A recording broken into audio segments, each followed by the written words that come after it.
This is Dr. Stephen Greer, and this is Conversations with Dr. Greer, and I'm joined today by Linda Willitts, and we're going to talk about the really exciting events that just happened in the last couple of weeks in our expedition up on Mount Shasta in California, as well as the whole concept of morphogenic fields and how consciousness and our intent can manifest a new and transformed future. So thank you for joining us, and thank you, Linda, for being here. Oh, sure, you're welcome.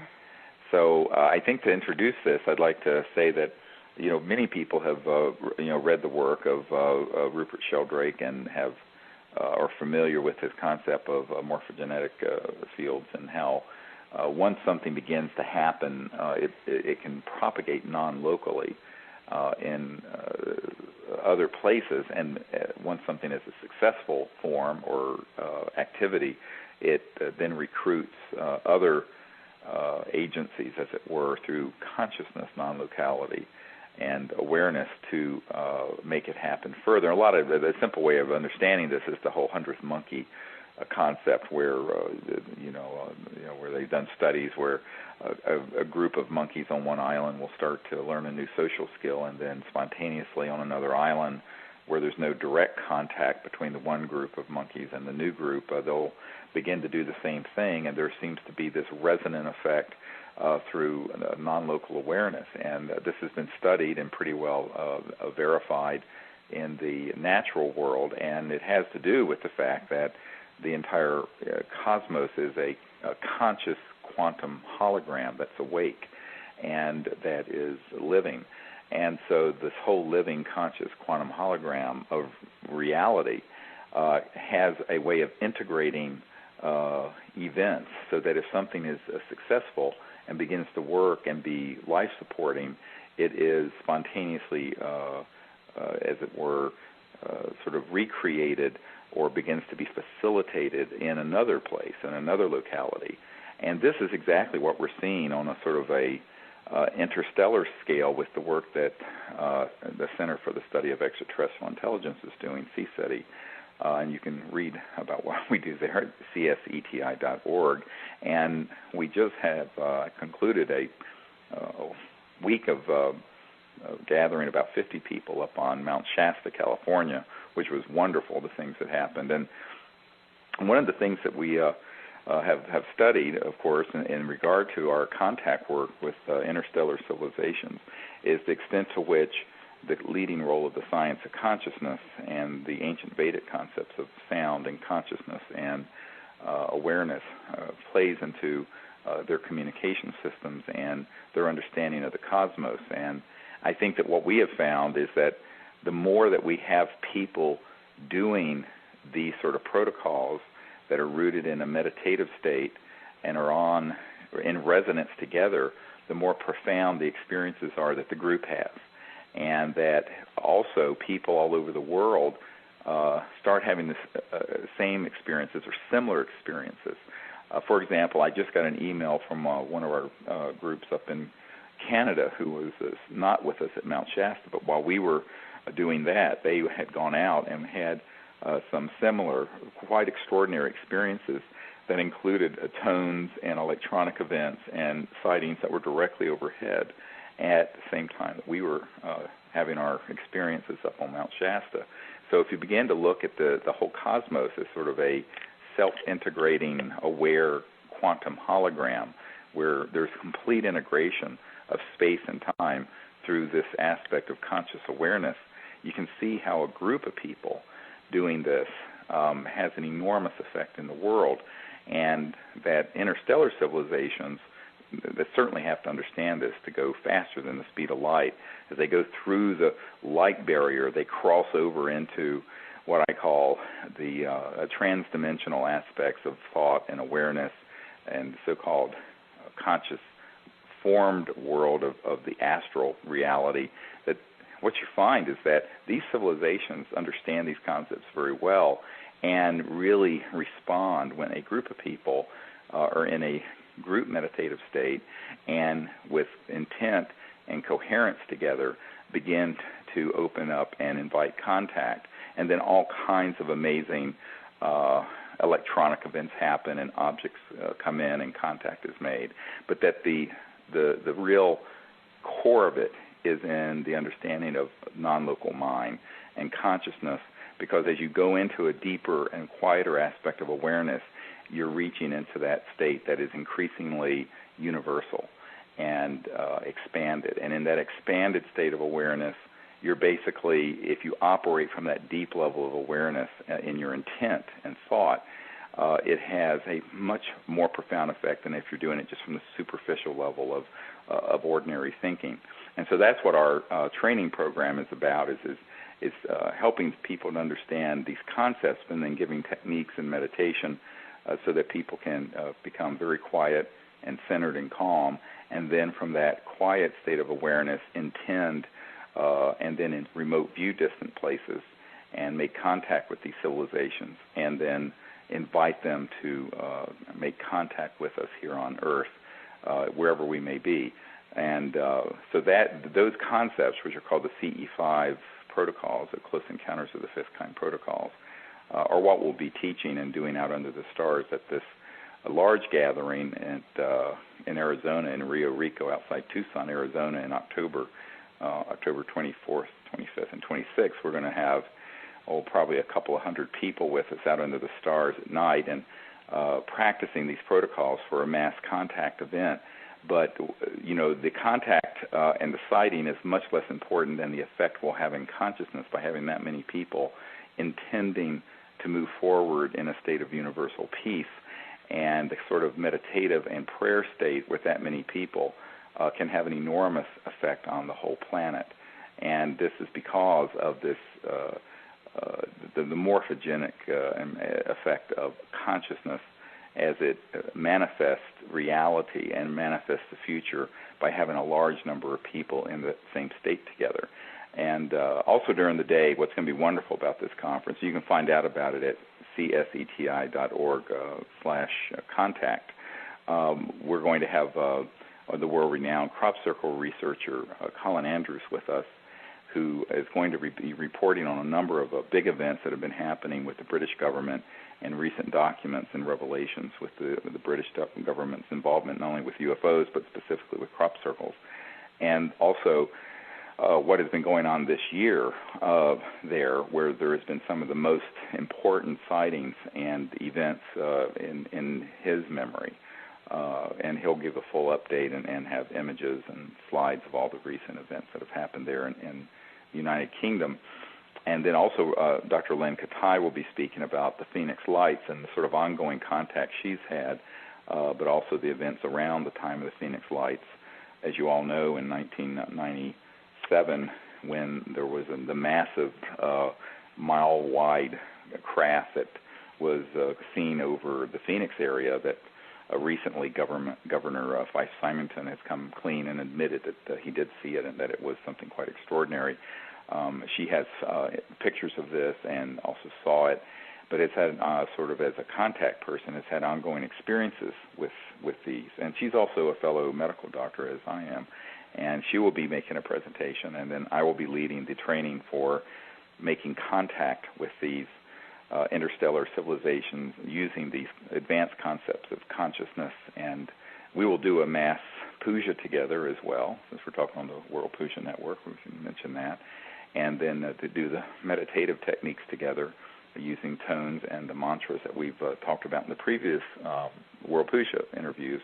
And then we'll have a very high-powered laser system, and these electronic tones will be projecting out into space, as well as the meditative state that all of us will be in. And we'll do that every night, probably till midnight or 1 o'clock in the morning, up on this huge roof terrace of this remote resort out in the desert of Arizona. So it's going to be just an incredible event. So you're all invited. It's going to be October 24th, 25th, and 26th, and you can find out more about that at CSETI.org/contact. One of the things that we'll be doing also is talk about these energy systems and the effect that will have in transforming the planet. And Dr. Ted Loader, who's the science advisor for the OrionProject.org, will be doing a presentation about that. So it'll be an exciting event, and during the afternoons we'll be having presentations and showing various films and discussions, and at night we'll be out under the stars together. So it should prove to be an exciting three nights, 3 days and 3 nights out under the stars. And then one of the things that is really key about that, and the reason that we're doing this is the first time we've ever done something of this size, is because I'm convinced that the more there are people who are in coherence, and I'm speaking from a purely state of the concept in physics of coherent fields, but when you have a large number of people in coherence, in a deep meditative state, and then they are intending something to happen, such as transformation of the planet into universal peace and making peaceful contact with these interstellar civilizations, it has an enormous effect, much more so than one person or 5 people or 10 people. And it turns out the studies that were done by Dr. Robert John at the Princeton Engineering Anomalies Research Lab, the PEER lab at Princeton, and he was a professor emeritus of engineering at Princeton University. And Dr. John and I spoke about this some years ago, and he said basically what we're doing out under the stars is what he had been sort of demonstrating in the laboratory, where he found that if people put their awareness on, say, a robotic device and intended it to move in a certain direction, it would. It wouldn't be dramatic, but there would be a shift. And the same thing with the random number generators and other things of this sort, that there was that the non-locality of thought and consciousness even affected sort of inanimate machines, that consciousness and thought was that powerful. But that when there were 2 people who were either united or very close friends or loved each other and they did it, it was not an arithmetic increase. It wasn't just additive. It was an exponential increase in the effect that was observed. And so I'm thinking that, well, if we have a couple of 100 people doing this together out under the stars, well, what an amazing event this can be and how transformative it might be for the planet. So it's not just the normal sort of passive workshop. It's like we're going to all be engaged in doing this work together under the stars for the transformation of our planet away from the path of destruction and decay that it's currently been on, but to one of sustainability, new energy, peace, and interstellar civilizations working closely with the Earth. And so this is exactly, what the purpose of the conference is, because it's not just about learning how to do this, but we're actually going to be doing it together, which is what makes it very, very exciting to me, and I think to the other people who are coming. There are already over 100 people coming to this, and so I think it's going to have an enormous effect on the structure of the future, because I think this is how we create the future, is in awareness. And as we see this good future and intend it from a deep level of consciousness and meditation, I think it will then begin to manifest it and accelerate the quickening of that time of transformation. So the conference, therefore, is entitled Contact, a Countdown to Transformation, and that's exactly what I think we're in. We're in this sort of final countdown to the transformation of life on Earth, and it's really going to be the biggest transformation that we're in the middle of right now, but we're really going to pick up momentum in the coming months and years that we've seen on Earth since recorded history began. And I think this is why it's so exciting to be doing this kind of work together in a beautiful place like this. So I hope all of you who are so inclined will join us there. Another really cool thing about this conference is we've got quite an international group coming. There are several people from each of Australia, England, Norway, quite a few Canadians are coming. Yes, and all over the world. And what's exciting about that, and of course I know people from all over the world listen to the World Fusion Network, is that then our intent is that people go back to these countries, and we've been doing this at these week-long trainings, but a lot of people can't take a whole week to do this. And they can go back to their countries and form a local contact group, and that's what's happened. We've heard from people from all over the world who have done this and gone back to their local communities and formed a contact group with 3 or 4 or 5 people. It doesn't have to be a large number. And like this report I was referring to in Canada, has had just astonishing events happen where way beyond what people's expectations would be in terms of not just sightings, but actual contact and very intimate contact. So I think that this is the sort of thing that if enough people begin doing this worldwide, it furthers that whole resonant field propagation effect that will very much exponentially quicken the process of global transformation and lay the foundation for a peaceful and sustainable civilization into the future that can go into space in peace, as opposed to what we've been doing stupidly in the last few decades, where we've really approached everything we don't understand as a threat, and have gone out in space with weapon systems. So this is a real turning of the corner, and I think that everyone can partake in this process if they understand that folded within them is the entirety of the cosmos. That literally the saying that there's an old saying from the ancient Sufi tradition that says the rhetorical question, and it goes, thinkest thyself a puny form when within thee the universe is folded. That in reality the entire cosmos is folded within the structure of this unbounded mind within every single individual. And when a lot of individuals are in that deep state of quiet mind and begin to intend a change or intend an action here on Earth, it has an enormous effect. And we have actually seen this out into the stars. We saw it recently up on Mount Shasta. We were up there for an entire week with about 50 people, and we'll get into that in a few minutes, and some of the amazing things that happened, and which we were able to film with these great new cameras we have. Actually, we're going to have two of these cameras that are, third, almost fourth generation night scopes hooked up to a digital camera. And some of the things that we are seeing and that are coming right into, when I say right into the field, I mean within 50 feet, 10 feet, 100 feet of where our circle is out into the stars. It's really quite amazing what kind of contact we're having, in addition to the sort of ongoing electromagnetic events and other sightings. And in the case of Mount Shasta, we'll get into this in a moment, fully materialized spacecraft that appear at very close proximity and materialize and then dematerialize within a matter of yards, maybe 100 yards or 200 yards from where we are, which is really quite astonishing. So that's what's happening, and I know that the interstellar civilizations are very involved in doing this. We're co-creating this together. It's not like we're doing this alone. They've been waiting for a rational response from humans for a very long time. Since the dawn of the nuclear era, when they became very concerned about how off course the human race was going, there have been attempts to make open contact. But the question always that goes begging is, who's going to do that? And this is something that a lot of people, it's sort of a basic question no one asks or answers, and that is, who at the State Department is making contact with these interstellar civilizations? Who in the Foreign Ministry of Great Britain is? Who at the UN? Well, I can answer that question for you because I work with all of these folks. No one.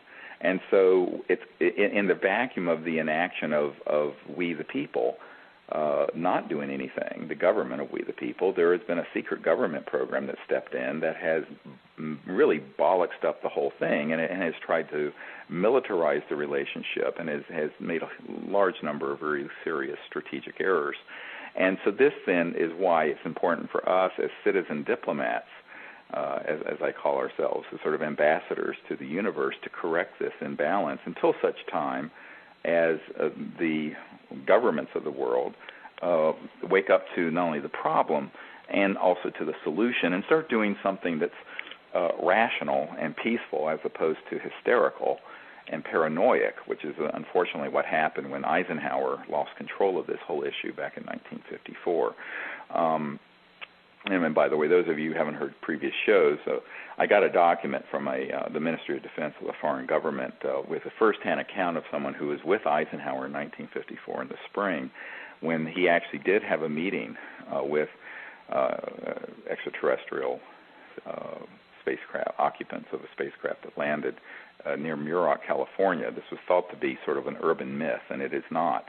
But what happened is that the people who were around Eisenhower at the time convinced him not to disclose that to the public, and he later regretted it. We know from people who had worked in the later Eisenhower years that he regretted that, and the military, industrial, financial interest has said, look, you don't want to disclose this to the public because, it'll undermine the tenets of Orthodox religious belief, but it will also undermine the whole concept of, the human race being supreme in the whole universe and the only intelligent life, which is, of course, an absurd concept in and of itself. And then on top of it, the energy and propulsion systems that had been figured out by 1954 in the fall of 54 would have replaced the need for oil and gas and coal and nuclear power. And so there are these nexus of interest that include not only theological and philosophical reasons, but also reasons of world global power and control that stepped in and basically convinced him not to do anything public about this. Of course, they always use the sort of red herring of, there'll be a public panic, and which I find hilarious. The only reason there'd be a public panic is that if a bunch of xenophobic morons got up there and said, they're here to eat us for lunch, which, of course, they're not.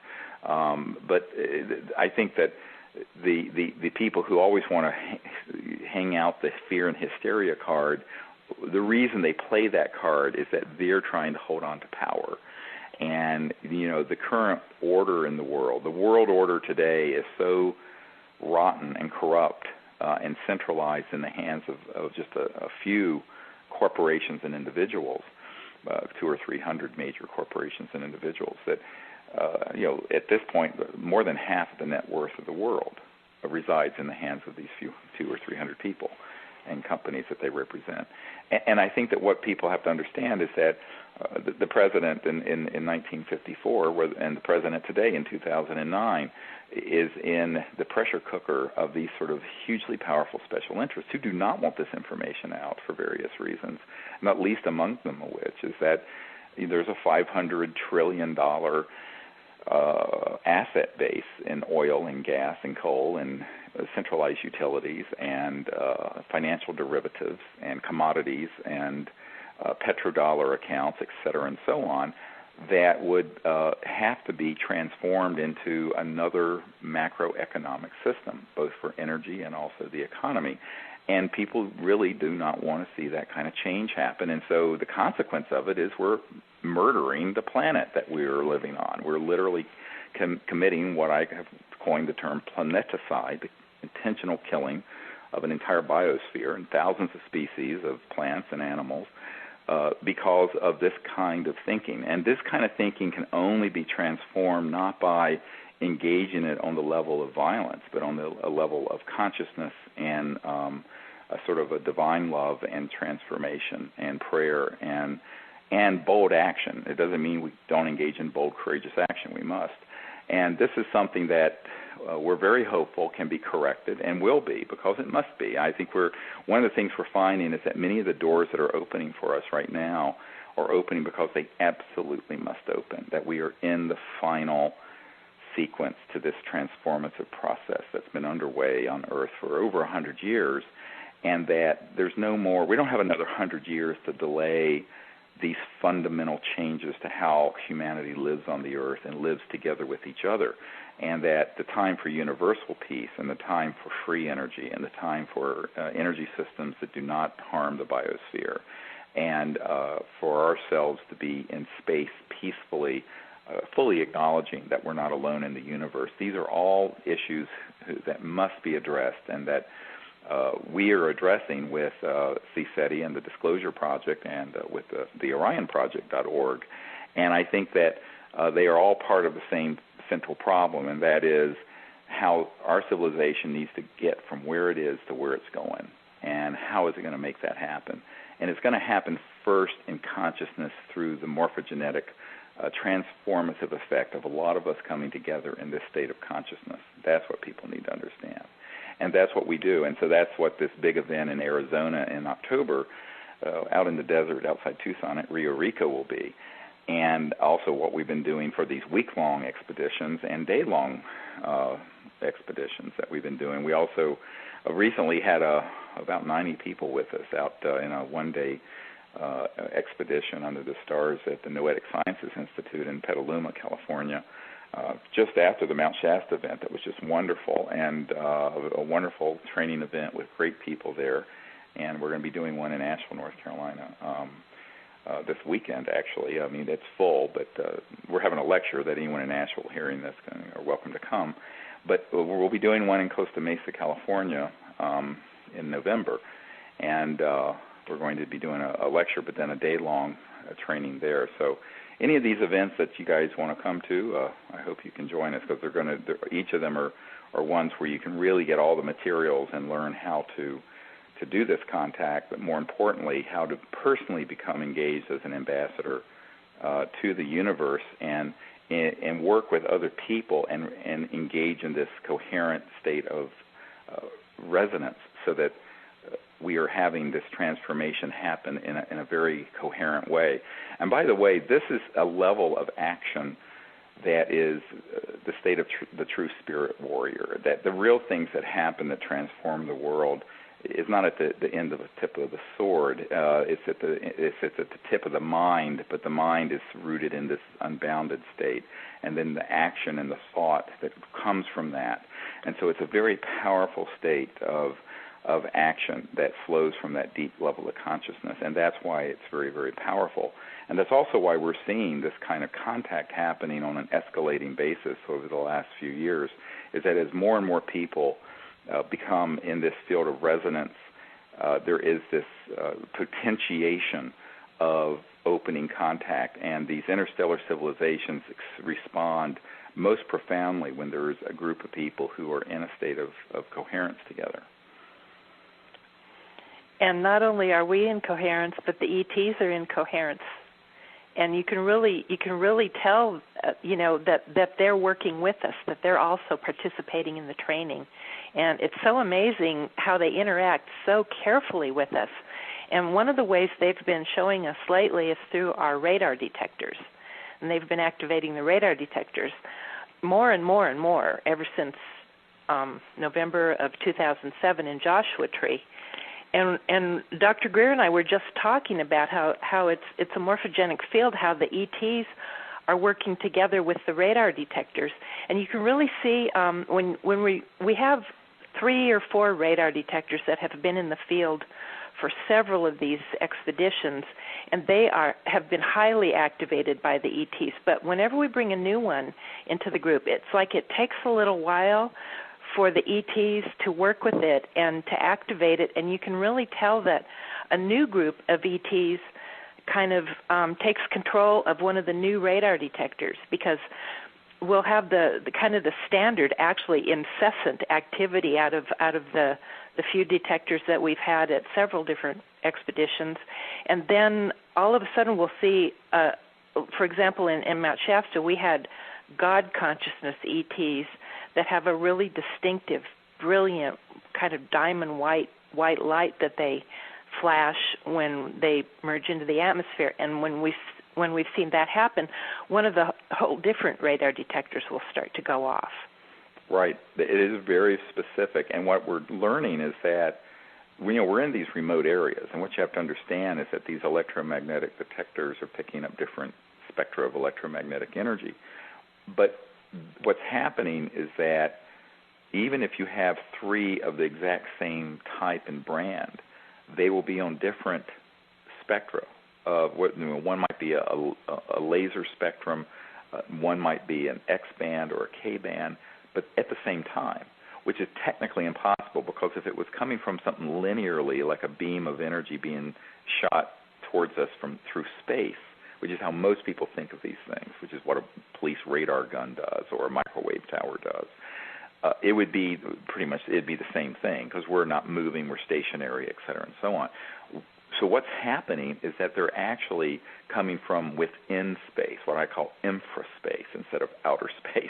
They're coming from within space-time, because that is how transdimensional technologies work, that you're dealing with civilizations that by virtue of the fact that they can go faster than the speed of light, when they go across the crossing point of light, they're actually phasing and resonating in an energy field that's not visible and even detectable with normal instruments, but then they can enter linear space-time from within. So you can have these various detectors or even a magnetometer, or we had someone with one of these electronic field meters at Petaluma, and they can affect those from within the space, within the circuitry, as it were, as opposed to something that's purely coming from a linear beam of energy. And so this is another whole concept of space and time and energy that's very transdimensional, of energy forms that are more subtle, but that have a very definite scientific basis. One of the things I remember talking about back in the early 1990s with a senior engineer with McDonnell Douglas, who he had actually been asked by Mr. McDonald, the man who founded McDonnell Douglas, to look into the whole ET issue and specifically their energy systems. And they had concluded back in the 60s that they had some kinds of devices that were physical devices, because these are physical beings. I mean, when they fully materialize, they have bodies and they have spacecraft and they make sounds and everything else, but that they have these technologies that interface with thought and consciousness. And this is where I came up with the concept of consciousness-assisted technology, which are in the CSETI materials, training materials that you receive when you register for this, but also technology-assisted consciousness, going the other way. It goes both ways, where consciousness-assisted technologies is where the consciousness of someone assists, say, the spacecraft to move or navigates it. But it can go the other way around, where a technology can assist someone's consciousness and conscious being to project or be present. And I've termed this at times, a very high-tech electronic astral projection, where we will have one of these detectors go off and we'll look over, and there will have been sort of like a lightning bolt light that will have come into the center of the circle where we're sitting out under the stars. And then we'll see sort of a form shimmering there. And you can walk right through it, but you can see it with your eyes, but it's very subtle. And it's sort of an electronic projection, almost like a hologram, of an extraterrestrial life form and their intelligence that's projected there, that's literally in the circle, but so much so that it is also within space-time affecting the electronic detectors and making them go off. So this is, I mean, people say, well, God, this is really getting into some bizarre stuff. I said, well, if it's interstellar, it isn't going to be, AT&T microwave and cell phone service. You're dealing with really, really interesting and advanced concepts here in science, technology, consciousness, all coming together. And that's what we're seeing. In fact, it reminds me of an account we were just talking about. It's going to be in the new book that's coming out next month in October. We, in 2000, went over to England, and we were in this crop circle that looked like an electron dipole, a magnetic field dipole. And we were there one night with these magnetometers, and a magnetometer is something that picks up the magnetic field shifts, the subtle shifts in the magnetic field of where you're located. And these had been specially built for us. We've since, of course, kind of had them fall apart because we've been out for them for so many years out in the field. But these were really interesting. They'd be very quiet when nothing was happening. Well, we were in this crop circle, and we started seeing these small, luminous, whitish beings that were there in the crop circle with us. And I would take one of them and walk over to it, and as soon as I got to it, it would beep and go off. And if I pulled it out of it, it would stop. And then I would see where there was another one of these beams, and I would go over and take the magnetic field, and it picks up the flux or the change in magnetic field, and it'd go off again. And soon everyone in our team, there were about, 12 or 15 of us, started doing this. And we started doing this sort of hilarious game of hide and go seek in a crop circle in the middle of the night. I mean, you can't make this stuff up. It's so crazy. But it's exciting because, people they were helping people train to see and sense these when they were in this sort of what I call electronically projected astral form. But they were there clearly enough to see them with the naked eye, but subtly, and they were making these detectors go off. And we know that the spacecraft was also all around us, but shifted faster than the speed of light. And so, you have transposition of a craft with its occupants around us, but on a subtle level of energy that is more subtle than solid matter, but it's there, and it can be measured, and it can be observed. So, and then, of course, at times they completely materialize. Like at Joshua Tree, we had 4 ETs that fully materialized a few feet outside the circle one night. And we'll get into a few things that happened recently at Mount Shasta a week or two ago that's really quite astonishing. But, people need to begin to understand this whole concept of how consciousness-assisted technologies and technology-assisted consciousness become applied, and what does it mean to your experience? How do those things happen, and how you might experience it, whether it's in your room, in your backyard, in the sky, or when you're with a group of people making contact. And we've cataloged several hundred types of manifestations of these sort of ET technologies and how they appear. And that's what we're going to be really covering a lot at this conference in Arizona and Rio Rico in October, because it's very important for people to understand that otherwise people miss 90% of the exciting action that's going on. I mean, any idiot can see an ET craft when it's fully materialized, but I always tell people that that's the least likely way that they're going to do it, because until we get some kind of non-militarized situation on this planet, we know that when they do materialize, they're targeted and tracked by weapon systems, and not every time, but frequently are fired upon. So they know that. And so, but there are these other rather strange ways that they manifest. And most people who've had actual contact with interstellar civilizations, when they hear these stories of what our team is doing, they go, "Oh my God, that happened to me, years ago, and I had no idea really what it meant. And now I understand it."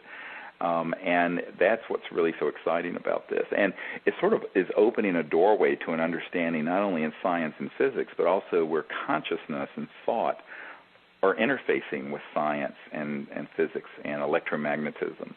And that's really what's exciting about what we're doing, because it's very pioneering experimentation and experience with this. But at the same time, it has the practical purpose of having a very intimate, ongoing rapport with these civilizations that's developed. And it is a rapport, and it's really quite beautiful. It never fails to amaze us also, because the ETs are so creative in what they do. I mean, every single time we go out, they think of something new to do and to interact with us. And one of the things I'll mention about the radar detectors is there's this one radar detector that we call Walter, in honor of the man that donated it to us, that was in Crestone, Colorado with us in June. And Walter is extremely interactive as a radar detector, and he doesn't even need to be on to beep. I mean, literally, this happened several times, but just as one example, Dr. Greer and Dr. Jan Bravo and I were at the field site in Petaluma. I was showing it to them for the first time, and I had just found it myself, and so we were kind of determining where we wanted to make our circle, and Dr. Greer said, "Well, I kind of like this spot right here." We heard this little beep from Jan Bravo's backpack, and she pulls out Walter, and he's totally turned off, not lit up or anything, and he said, "Yes, this is the spot." Right, and it happened that night also, coming back to the hood.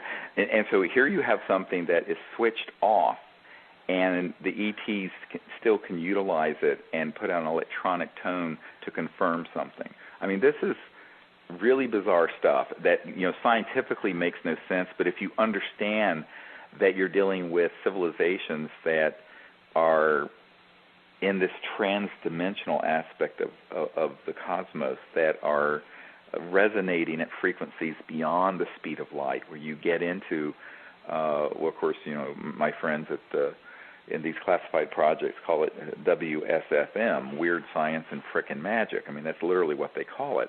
But that's what you're dealing with, and so it's it's not your granddad's Oldsmobile. And, the kind of very literalistic ideas that people have about how ET contact is made and how it might manifest, that gets shattered in a couple nights being out under the stars together, because it ranges from these sort of things to, of course, fully materialized craft that are nearby. And we may want to talk about some of the things that happened in Mount Shasta, because it was very, very exciting this year. The thing that you and I saw, Landon. Oh, yeah. We saw, first of all, it was nonstop activity in the sky, just all kinds of flashing ET craft in the sky and whatnot. But there was this one particular really amazing event during the quiet period of a meditation. I happened to open my eyes, and Dr. Greer also happened to have his eyes open. We were looking at this one particular spot just to the left, the west of Mount Shasta, in kind of this clear space of sky between the tree and the mountain. And all of a sudden, this large, grayish, chevron-shaped craft, and it was the size of maybe a $50 to a silver dollar shape. It kind of drifted down and kind of twisted and turned in that space of sky that we could see, and then disappeared. It lasted maybe a second, as I recall. Right. It was like an arrowhead that was thicker at the front end of it, and it twisted, and it came in very quickly, and it turned, and it was fully materialized. Yeah, it was shockingly amazing. And yet not lit up. It was actually darker right, than the dark. background of the mountain and sky, and we were just sort of astonished, because it was so huge. Because if you see a plane in the sky, and you hold your arm out at arm's length, it's maybe a millimeter or two. It's tiny. This thing was the size of a $50 at arm's length and close, which is big and very nearby. And we knew. And then after that, we had all this activity with the electromagnetic detectors and all these beams that were sort of electronically astrally projected all around us, and started seeing these objects, brilliant, bright, diamond white objects, 100 feet, 200 feet from the group, lighting up in the trees. And actually, these got filmed. It was really quite amazing to see how astonishing and quickly these craft can move into space-time and materialize very stealthily and carefully, I'm sure, given the fact that the National Reconnaissance Office satellites can pick them up instantly when they are fully materialized. But at the same time, unmistakably. And then one night, one of the most beautiful experiences I think I've ever had, we were out at about 3 in the morning, and we had rented this enormous kind of Paul Bunyan log house. It had these gigantic logs, and it was beautiful, at Mount Shasta, that we used for our meetings, this lodge. And to the east of us was and northeast was the Mount Shasta, and we were out there late at night, and we were getting ready to go to bed, and we were just gathered there, about 11 of us, I guess, or so. And Orion was rising, and of course we've had all this amazing contact from the area of Orion and Sirius, which of course in the traditions of the Vedas and the Pujas, where that knowledge came from, as well as the ancient Egyptian knowledge. And so Orion's belt was rising, and when the third star, if you know what Orion's belt, there are 3 stars, but this time of year they're sort of tilted on in, so they look like a vertical column rising. So we saw 1 star, 2 star, and then the third star. When the third star was up and the whole Orion's belt was there, and we were connecting to those ETs in consciousness, an ET craft fully and completely materialized within a few hundred feet of us, vertically recapitulating the shape. So if you took a disc that you normally think is horizontal and turn it on in vertical, it was standing on in like that, just like Orion's belt, and it materialized and moved just majestically across the sky a few hundred feet from us, and then dematerialized a few seconds later, just acknowledging our connection to the interstellar civilizations that are out in the sector of Orion. And, Dr. Loader saw it. We saw it. Yeah, I saw it. It was large. Oh, it was large. It was if you hold your arms out, if you're sitting listening to this interview, put your arm out, and then hold your thumb and your index finger, and make about a 3 or 4 inch separation. It was 3 or 4 inches long, So it was a disc on end that big, and that is huge. And I mean, that's a very large object. It was eclipsed the size of any of the nearby houses or anything. And it was really close by. It was very close by, and it was just a beautiful acknowledgement. And then we had, after we had this this chevron-shaped craft that materialized and came in right to the ground that we saw on one night. I think it was the following evening, coming from the direction of Mount Shasta, and we got a great film of this. We had a chevron-shaped ET craft that was much higher up in the sky that came over and then did the same kind of twisting movement, turned on end, and then went out into space. And it was lit up. And it was lit. This thing was really lit up, but it was higher, so I'm sure it was at a safer distance from things they should be concerned about. And everyone saw this, and we watched it for quite some time, and silent, completely no sound from it at all. And as it turned and went out into space, you could actually see at some point it didn't just fade, it just dematerialized. And of course, there were 50 people there looking at it gasping as it did this. So these are some of the things. I mean, this is the sort of thing that just happens, all the time, and it's people are going, oh my God, this is astonishing stuff. But what it's saying, is not the sort of, although it's very exciting to see these things, anyone would be, is what they're doing is they're acknowledging the power of consciousness in the morphogenic fields, and that the contact through consciousness and being in that state of resonance, and that when you have a group, we had an amazing group of people at Mount Shasta, very evolved people who really understood the spiritual concepts within consciousness and how non-local mind is integrated into space-time and meditative states and all of that. And we did 2 pujas, one that we did actually at this secluded site up in what we call the Cathedral Grove. It's a grouping of beautiful evergreen trees where we've had an amazing number of contacts. And the other one up at Sand Flats, up higher on the mountain of Mount Shasta. And the people in the group really understood and were having these sort of very, very deep experiences, up to and including some people who, for their first time, had really profound samadhi experiences that they had never had before, and experiences of the sort of the state of cosmic oneness and mind and things of this sort. And so I think that's why we had so much nonstop activity. It started from the first night on, and not only the electromagnetic devices, but these sightings and things that were very much in the field. I mean, objects that came, and actually on this DVD that people are going to get with this book that's coming out in October, this book called Contact, A Countdown to Transformation, that everyone who comes to the conference is going to get we'll do a signed copy of that book for everyone that comes to Rio Rico in October.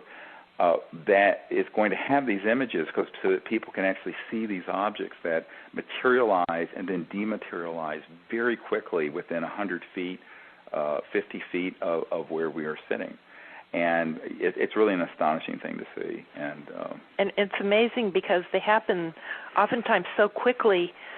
It's almost too quick for your eyes to see the light. And it takes a little practice, and you'll notice it, and we'll be able to see it. But our videographer named Todd has slowed them down, and it's just incredible when you see them in the slow motion. It really helps people to understand what kind of things we're looking at in the field, and what kind of things that we see quickly, and what those things really are. Literally, a triangle formation in lights in the field within 50 feet of our circle happens in a split second. Right. Literally, and yet it's obviously there and fully filmed. And people go, "How can that be?" I said, "Well, if something is there and it's dematerialized, but then it kind of materialized briefly into our linear space-time, that's what you're going to see of it. And maybe you're just seeing some part of the energy field of that craft and some evidence of it. When the rest of the time it's there in a form that is resonating faster, or the frequency is beyond the speed of light, and therefore you could walk straight through it and not know it. And the other thing that happened is that we had an enormous sort of a sphere, burst of light that happened right in the circle that was a blinding burst of celestial cosmic light. And we also had, while we were having all these various electromagnetic detectors we had at one part of the circle, we had a very happy-sounding, sort of galloping electronic sound that happened 2 times. Everyone heard it. I think we may have gotten it recorded. But it was not coming from a detector. It was almost as if something invisible sitting in that part of the circle manifested this sound. And the sound was sort of not mimicking, but recapitulating the sort of cadence and tone of these man-made electronic devices, but in a way that was very, very joyous. And everyone heard this. And no one had anything that was making that sound. There was no one in that area of the circle that had one of these devices.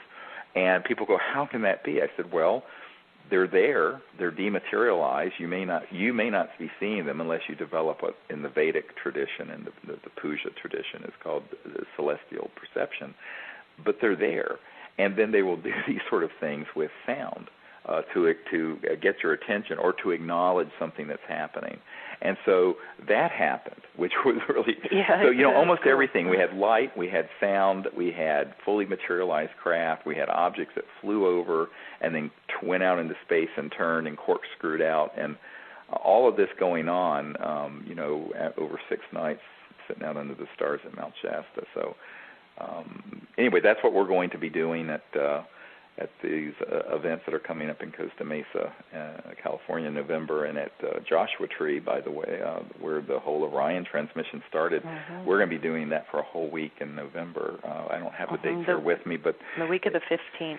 Yeah, the week of the 15th of November, and you can find out about that at CSETI.org, and we'll be doing this at this conference also in Rio Rico, and that's why we're scheduling it